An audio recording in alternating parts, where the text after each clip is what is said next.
శ్రీ మహాగణాధిపతయే నమః. ఐం మహాసరస్వత్యే నమః. శ్రీ లలితాంబికాదేవ్యే నమః. స్వస్తి శ్రీ పరాభవనామ సంవత్సర ఉగాది పండుగ పంచాంగ శ్రవణము అంటే మేము చేసేది పఠనం, మీరు వింటూ ఉండేటువంటిది శ్రవణం అని దీని యొక్క విధానం. ఈ ఉగాది పండుగ ఈసారి పరాభవ అనేటువంటి నామధేయంతో వస్తూ ఉన్నది. మనము గత సంవత్సరము విశ్వావసు అనేటువంటిది అయిపోయి పరాభవ అనేటువంటి నామధేయంతో, అంటే పరాభవం ఈ పేరులోనే కొంచెము పరాభవం అనేటువంటిది ఉంది అని అందరూ కూడా ఆలోచన చేస్తూ ఉన్నారు. అది వాస్తవమే. ఎంతో కొంతమందికి ఈ సంవత్సరము కాస్త పరాభవం అనేటువంటిది ఉండవచ్చును. అంత మాత్రాననే మనము పేరు అలా ఉంది కాబట్టి అందరూ పరాభవింపబడతారు అనేటువంటిది ఏమీ కాదు. కనుక ఎవ్వరూ ఆందోళన చెందవలసినటువంటి అవసరము అగత్యము ఏమీ లేదు అనేటువంటిది ముఖ్యముగా తెలియచేయటం. రాక్షసనామ సంవత్సరము అని ఉంటుంది. ప్రభవ విభవ వీటిల్లో అందరూ రాక్షసులం అయిపోతామా? కాదు కదా. అందువల్ల ఆనందనామ సంవత్సరం అంటే అందరూ సంతోషంగానే ఉంటారు, ఇంకా బాధలు ఉండవు అని కాదు. కాబట్టి ఈ సంవత్సరము పరాభవ నామ సంవత్సరము.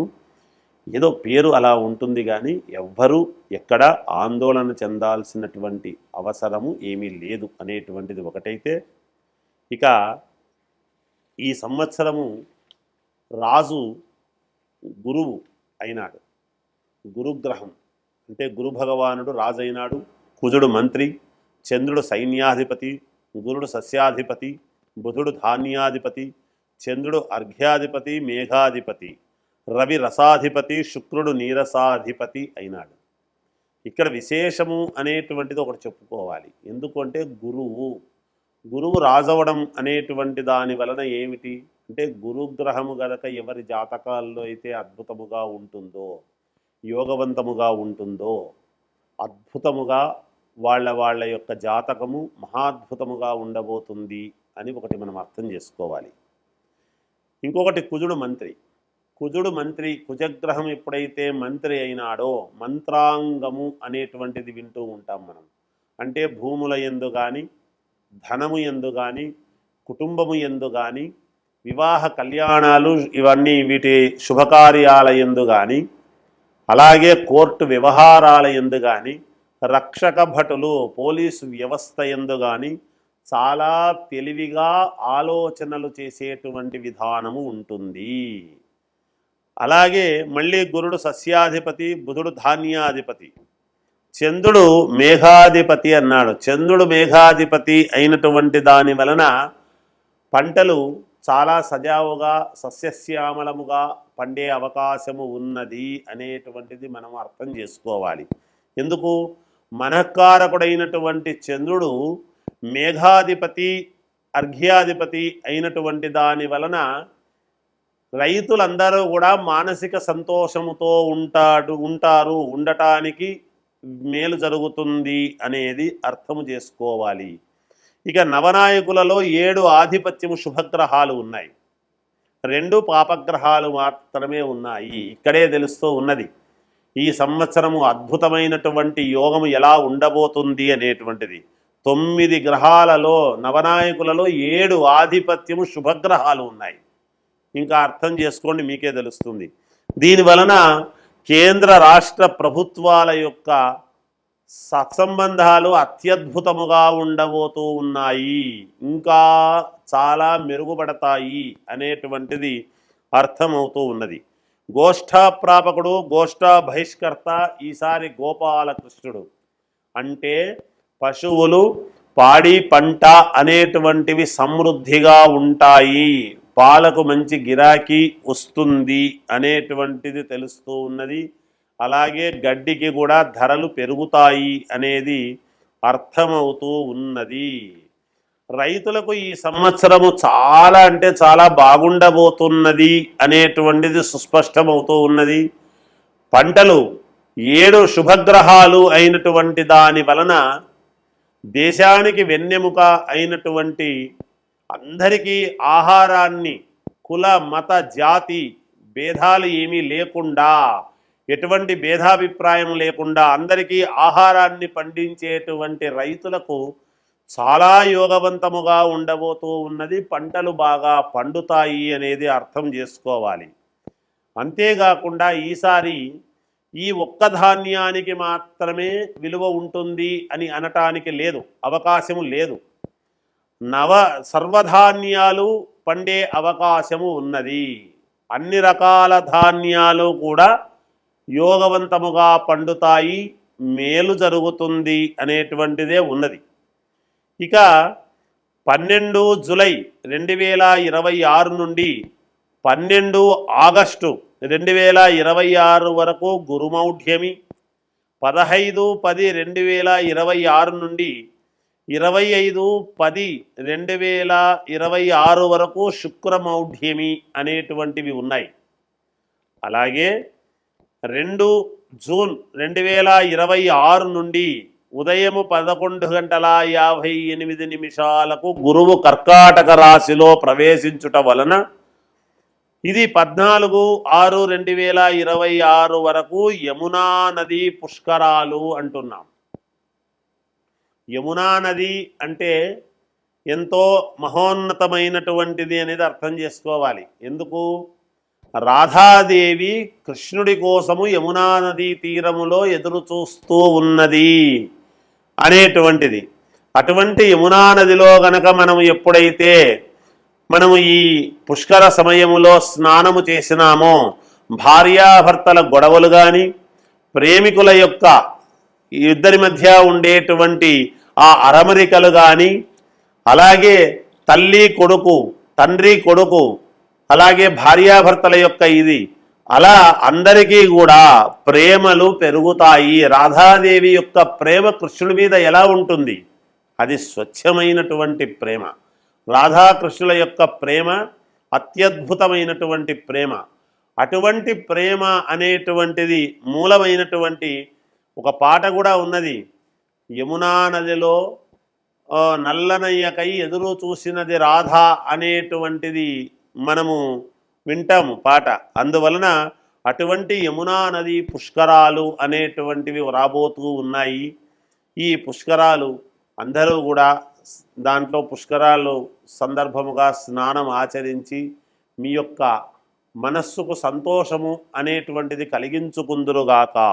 ఈ సంవత్సరము 4 తూముల వర్షము, 2 తూముల యొక్క గాలి విపరీతముగా ఉంటుంది అనేటువంటిది తెలియజేస్తూ ఉన్నాను. ఇది ఈ ఉగాది యొక్క విశేషము, పంచాంగము యొక్క సారాంశము అనేటువంటిది తెలియజేస్తూ జయోస్తు. కన్యారాశి ఉత్తర 2, 3, 4 పాదాలు, హస్త 4 పాదాలు, చిత్త 1, 2 పాదాలు కలిస్తే కన్యారాశి. ఆదాయం 8, వ్యయం 11, రాజపూజ్యత 3, అగౌరవము 3. కన్యారాశి వారికి నేను ఎప్పటి నుంచో చెప్తున్నాను, ఇంకా దాదాపు 8 సంవత్సరాల పాటు అత్యద్భుతముగా ఉన్నది అనేటువంటిది మొట్టమొదటిగా తెలియజేస్తూ ఉన్నాను. ఒక సంవత్సరానికి ఒక సంవత్సరము యోగాలు పెరుగుతూ వస్తాయి తప్ప దాన్ని అందుకోవడంలో కన్యారాశి వాళ్ళు ఒకవేళ ఏదైనా పొరపాట్లు చేసుకుంటున్నారేమో కానీ ఇక్కడ ఒక సంవత్సరానికి ఇంకొక సంవత్సరము అద్భుతమైనటువంటి యోగాలే ఉన్నాయి. ఈసారి గౌరవము అనేటువంటిది విపరీతమైనటువంటి గౌరవాన్ని పొందుతారు కన్యారాశి వాళ్ళు.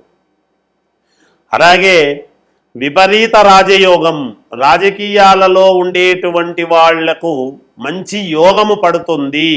ఒక్కసారిగా మనకు రాత్రిపూట గనక క్రికెట్ స్టేడియంలో ఎలా అయితే లైట్లు వస్తాయో అలాంటి వెలిగేటువంటి అవకాశము కన్యారాశి వాళ్లకు ఉన్నది. ఆదరణ పొందుతారు.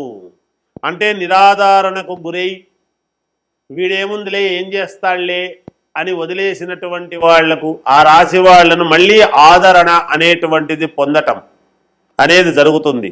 శత్రువులపై విజయము సాధిస్తారు. అంతేకాకుండా కోర్టు సంబంధించినటువంటివి కానీ, భూపరమైనటువంటి ఇబ్బందులు ఉంటే కానీ, పోలీసు కేసులు అలాంటివి ఏమైనా ఉంటే కానీ, వీటన్నింటిలోనూ అనుకూలవంతమైనటువంటి ఫలితాలు గోచరిస్తూ ఉన్నాయి మీకు ఈ సంవత్సరము. ఎప్పటి నుంచో పెండింగ్లో ఉండేటువంటివన్నీ కూడా మీకు అలా వెళ్ళిపోయి కడిగిన ముత్యములాగా బయటపడేటువంటి అవకాశము ఉన్నది. అద్భుతమైనటువంటి యోగవంతమైనటువంటి కాలము. ధనము సిరి ఇలా కురుస్తుంది మీకు. ఏది ప్రయత్నము చేసినా తప్పకుండా మీకు డబ్బులు వస్తాయి.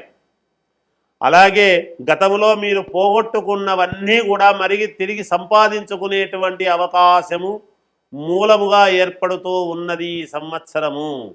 ఎవరైతే మిమ్మల్ని అగౌరవించినారో వాళ్లే మళ్ళీ పిలిచి గౌరవించేటువంటి విధానముగా ఉన్నది.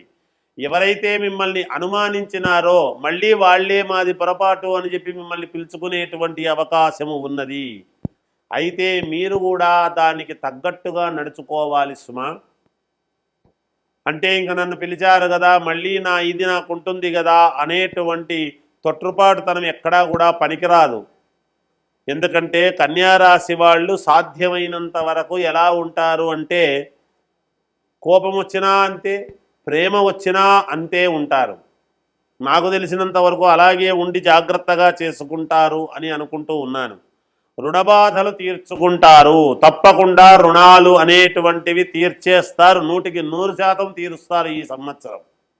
ఎట్టి పరిస్థితుల్లోనూ నాకు ఇంకా రుణం ఉంది గురువు గారు అని ఒక్కరు కూడా ఈ సంవత్సర మామూలుగా అంత్యములో, ఈ సంవత్సరాంతములో మాకు రుణం ఉంది గురువు గారు అని మళ్ళీ ఫోన్ చేయరు. మళ్ళీ వచ్చే ఉగాది లోపల మాకు రుణాలన్నీ తీరిపోయినాయి గురువు గారు అనేటువంటి మాటే ఉంటుంది అని తెలియజేస్తున్నాను.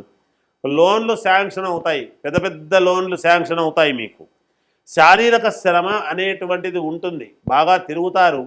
తిరిగిన దానికి కలిగినటువంటి ఫలితము కూడా పొందుతారు అంత రెండింతలు. కాబట్టి యోగదాయకముగా ఉంటుంది. ఒక సంస్థ ద్వారా ఎక్కువ లాభాలు పొందేటువంటి విధానము జరుగుతూ ఉన్నది. స్త్రీల వలన మంచి యోగము కలుగుతుంది. ఆడవాళ్ళు మిమ్మల్ని అభిమానించేటువంటి వాళ్ళు కావచ్చు, మీరంటే గౌరవించేటువంటి వాళ్ళు కావచ్చు, వాళ్ళ వలన మీకు యోగము మేలు జరుగుతుంది అనేది తెలియజేస్తూ ఉన్నాను. దైవానుగ్రహం అనేటువంటిది చాలా అద్భుతముగా యోగవంతముగా ఉన్నది మీ యందు, ఈ రాశి వాళ్ళ యందు అనేది తెలియజేస్తూ ఉన్నాను. ఇంకా మెరుగైనటువంటి ఫలితాలు సాధించుకోవాలి అని అనుకునేటువంటి వాళ్ళు ఈ సంవత్సరము మీరు అమ్మవారిని ఆరాధించండి, జగన్మాతను. తప్పకుండా మీకు మేలు జరిగి తీరుతుంది. జయోస్తు.